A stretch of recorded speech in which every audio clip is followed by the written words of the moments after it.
এবার দিয়েছেন 3300 টাকা, পরে দিয়েছেন 3370 টাকা, পরে দিয়েছেন 3364 টাকা। হ্যাঁ, টোটালি আপনার 10,035 টাকা। ওয়ালাইকুম সালাম। ভাই কি তাহলে আমার টাকাটি পাবো না? ভাই আপনাকে আমি বলছি, আপনি আমার সাথে হোয়াটসঅ্যাপে লাইনে থাকেন, লাইনে থাকা অবস্থায় আপনাকে টাকা ব্যাক দিচ্ছি। প্রয়োজনে আপনি আমার এনআইডি কার্ড আমার এক কপি ছবি নেন আপনি। না না না, আপনার কাছ থেকে আপনি আমার এনআইডি কার্ড শুনেন, আপনার থেকে এখানে 2 নাম্বার করে কাজ করতেছেন নাকি? আপনার কথা বলছেন যে টাকা ব্যাক পাবো না। আপনার এতে মাল নিয়েছি আমি 3850 টাকা। প্রথম 500 টাকা পাঠাইছি, তারপরে 3300 টাকা পাঠাইলাম, আবার 3370 টাকা পাঠাইলাম, আবার 3364 টাকা পাঠাইলাম। আমার তিনবার টাকা পাঠানোর পরে অনেক কইতেছেন আবার টাকা পাঠাইতাম। মানুষের সাথে প্রতারণা করলে কি এইভাবে করে, এইভাবে করে কোন সামনে? আরে ভাই, আপনার সাথে কি প্রতারণা করছে নাকি? এত উল্টোপাল্টা কথা বলছেন কেন? তাইলে উল্টোপাল্টা কথা বলছেন কেন? যদি প্রতারণায় কথা, আপনার সাথে এখন কথা বলতাম না, আপনার করে ফেলে দিতাম ভাই, আপনার সাথে কোনো যোগাযোগ রাখতাম না। তাইলে আমার আপনি আমার 3300 টাকার মধ্যে শুনেন ভাই, 3300 টাকার মধ্যে আপনি আমার থেকে এই ভুলভাল করে 10,000 টাকা নিলেন। এখন আপনার পকেটে 3300 টাকা দিয়ে আপনি এটা করে দেন, আপনি বাকি টাকা আপনি নেন, আর বাকি টাকা আমার ব্যাগ দিয়ে দেন, আর আমার মাল দিয়ে দেন, গাড়ি দিয়ে দেন। ওইটা আমাদের পেমেন্ট, ওইটা হচ্ছে আপনার নাম্বার পেমেন্ট দেওয়া।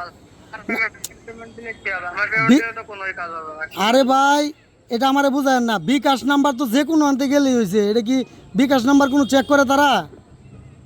ভাই তাহলে আপনি পার্সেল ক্যান্সেল করতেন না, 72 ঘন্টা পরে টাকা ব্যাক দিবেন, 3 দিন পরে ভাই। আর এত বেশি বুঝলে ভাই ভালো লাগে না, ঠিক আছে? আপনাদের বুঝলে আপনি দিলে দেন, না দিলে আপনি 72 ঘন্টা পরে টাকা দেন। 72 ঘন্টা পরে কি টাকা দিয়ে দিবেন? জি, সম্পূর্ণ টাকা ব্যাক দিয়ে দেবেন। আর টাকা যে দিবেন এটা বিশ্বাস কি? আমার যে 10,000 টাকা নেওয়ার পর আমার মাল দিলেন না। ভাই আমি কি আপনার কাছে আমার কন্ট্যাক্ট নাম্বার হয়েছে, আমার সব কিছু আপনার কাছে আছে না? আমি কি হারাই যাচ্ছি নাকি যে আপনার টাকা দেবো না? কি উল্টো পাল্টা বলছেন? তে 2-3 বার টাকা নিলেন, 3 বার টাকা নিলেন, এখন করতেছেন আবার দেওয়ার লাগি। তাহলে এটা কিভাবে আমি বুঝবো যে আপনি? আপনার ডেলিভারি ম্যানের নাম্বারে পরপর যদি ফুল পেমেন্ট করেন, তার ডেলিভারি ম্যানের তো নাম্বার ডেলিভারি নাম্বারে তো ভুল পেমেন্ট করছি, আমারে ফোন করে তো পেমেন্ট করছি, আমারে ফোন করে পেমেন্ট দিছি। তো আপনি এসব বললেন না যে আমার এই নাম্বারে দেন, আরেক নাম্বারে দেন। আপনার ডেলিভারি ম্যানের নাম্বার এসে, এখন আপনি যদি আমাদের অফিস নম্বরে পেমেন্ট করতে পারেন তাহলে টাকাটা আমি সাথে সাথে ব্যাক দেবো, আর না হলে 72 ঘন্টা ওয়েট করতে হবে। না, আপনার সামনে তো আপনার ফোনের আগে তো আমি ডেলিভারি নাম্বারে আবার টাকাটা দিলাম। তো আপনি এসব বললেন না যে আপনি ডেলিভারি নাম্বারে দেন না। এখন লাইনে থাকেন, আপনি আমার সাথে এখন লাইনে থাকেন, এখন লাইনে থেকে আপনি টাকা দেন, আমি লাইনে থেকে আপনাকে টাকা দেবো। এখন আবার লাইনে থেকে টাকা দিতাম।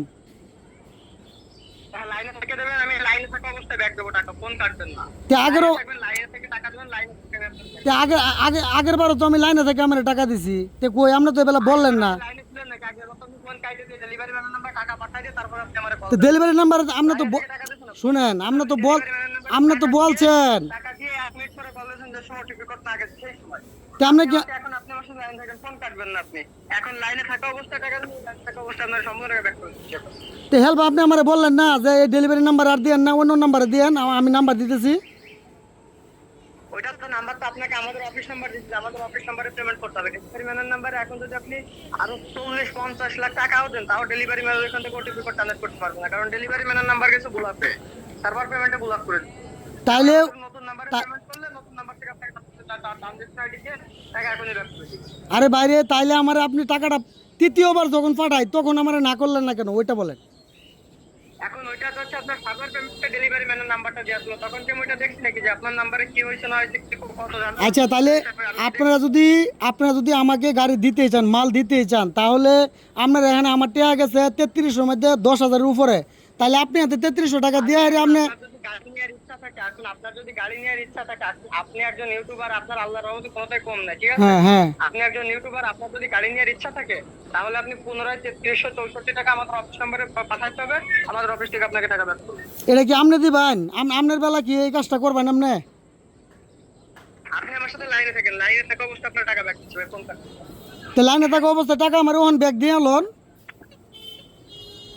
আরে ভাই, আপনি আমার কথা বোঝেন, এখানে সার্ভার পেমেন্টে ওটিপি কোড, সার্ভার পেমেন্টে আপনার নাম্বার বসায়ে ওটিপি কোড দেবো, ওটিপি কোড দেওয়ার সাথে সাথে আমাদের ব্যাংক ট্রান্সফার হবে টাকা। এখানে কি আমরা বিকাশে, আমি কি বিকাশ থেকে তাহলে তাহলে শুনেন শুনেন শুনেন, তাহলে তো না সহজ কথা। আপনার এখান থেকে 3300 টাকা বইরা আপনি টাকাটা দিয়ে দেন, কুটটা গেলে আপনার আমি বলে দিব, আপনি এখান থেকে টাকা উঠাই আপনি আমারটা দিয়ে দেবেন, আপনি নিয়ে নেবেন। ওইটা পসিবল না ভাই, ওইটা আপনার এখানে কোড আগে দিতে হবে, কোড বসাবো, তারপর এখান থেকে টাকা ব্যাক করবো। তাহলে ওই নাম্বারে আপনি টাকাটা পাঠায় দেন, আমার টাকা 10,000 গেছে আপনার এনো, আপনি পাঠায় দেন। এখন আপনি এখানে টোটালি টাকা দিয়েছেন হচ্ছে, আমি বলি শোনেন, আপনি টাকা দিয়েছেন, প্রথমে দিয়েছেন 3300 টাকা, পরে দিয়েছেন 3370 টাকা, পরে দিয়েছেন 3364 টাকা, হ্যাঁ, টোটালি আপনার 10,035 টাকা। আর আগে দিছি হইলো, না না আগেও দিছি।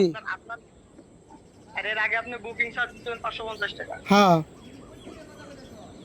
ওইটা তো হচ্ছে আপনার চার্জ বাবদকে, ওইটা তো আপনার পার্সেলের মূল্য থেকে ডেলিভারি চার্জ কাটিয়ে রাখা হবে ওইটা। কিন্তু আমার এই যে শুনেন, টাকাটা দিচ্ছেন, আপনি আমি এটা এখনই back করুন। আপনি আমার এখান থেকে এইগুলা বইলা এই নাম্বারে এই নাম্বারে এইগুলা বইলা আপনি 10,000 টাকার উপরে নিলেন, আমার মালের দাম হয়েছে 3800 টাকা। এটা কি সম্ভব? আপনার টাকা আপনার ব্যাগ দিচ্ছেন, এবার টাকা আবার ব্যাক পাচ্ছেন না আপনি। তো ব্যাগ ব্যাগ দিয়া লোন একটা টাকা ব্যাগ দিয়া দেন আমারে। ব্যাগ দেবো তো, এখানে ওটিপি কোড ছাড়া কিভাবে ব্যাক করবো? তো ওটিপি কোড আপনি আপনার এখানে আমার টাকা 10,000, তাহলে আপনি করেন, আপনি 3300 টাকা দেওয়ার ওটিপি কোড আমার হাতে নেন। টাকা তো আমার, আমি কি ওটিপি কোড দিব না আপনাকে? এখানে ওটিপি কোড আগে জমা দিতে হবে, তারপর টাকা ব্যাক করতে হবে। তো ওটিপি কোড তো জমা দিব, আপনার এখানে টাকা 10,000 নিচ্ছেন, আপনি এই 3300 টাকা জমা দেন, দেওয়ার আপনি ওটিপি কোড আমি দেই আপনারে। 3300 টাকা আমার কাছে, 3300 টাকা আমি জমা দিতে যাবো কোন দিতে? পার্সেল কি আমার নাকি যে আমি টাকা পাই? আর তো টাকা পার্সেল আমার দিকে তো আমি কইতে আমি আমার 3800 টাকা দাম, আমি আমার 10,000 টাকা নিয়ে নিলেন, এখন বলতেছেন আবার 3300 টাকা পাঠানোর লাগি। আপনি যখন এতগুলো টাকা যখন দিতে পারছেন, আপনি লাস্ট করার মতন পেমেন্টটা করেন, লাস্ট পেমেন্ট করে দেন, টাকাটা ব্যাক দেন, আপনি লাস্ট পেমেন্ট। কেন আমি আবার লাস্ট মিনিট কেন? আপনারা এই প্রতারণা শুরু করছেন, বুঝছেন? শুনেন, এর পরবর্তীতে এর পরে যদি কোনো সমস্যা হয়, আপনি মনে হয় মামলা করেন, আপনি কেস করেন, আপনি যা খুশি করেন, না মামলা এবারের মতন পেমেন্টটা করতে হবে। আচ্ছা শুনেন, আপনারা যে মামলা করতে পারতা কইতেছেন, আমি তো আপনি যেমনি করছেন এমনি তো আমি আপনার মামলা করতে পারবো। আচ্ছা এখন করতে পারবেন, ঠিক আছে। এখন আমি আপনাকে লাস্ট করার মতন অনুরোধ করে বলতে চাই, আপনি আমার সাথে লাইনে থেকে থাকুন, আমি লাইন থেকে আপনাকে ব্যাক করতেছি। আপনার পার্সোনাল বিকাশ নাম্বার দেন, আপনার বিকাশ নাম্বার বলুন। 01 আমার বিকাশ নাম্বার, আমি কিন্তু আর অগ্রিম টাকা পাঠাতে পারবো না, আপনি নাম্বার বললেই লাভ কি? আমি আর আপনি যদি কোনো 1 টাকা আমি তাও পাঠাতে পারবো না। তাহলে 72 ঘন্টা পরে কল দিলেন, 72 ঘন্টা পরে টাকা দেবেন, কোন দেখি। আপনারা এই প্রতারক মানুষের সাথে করেন না।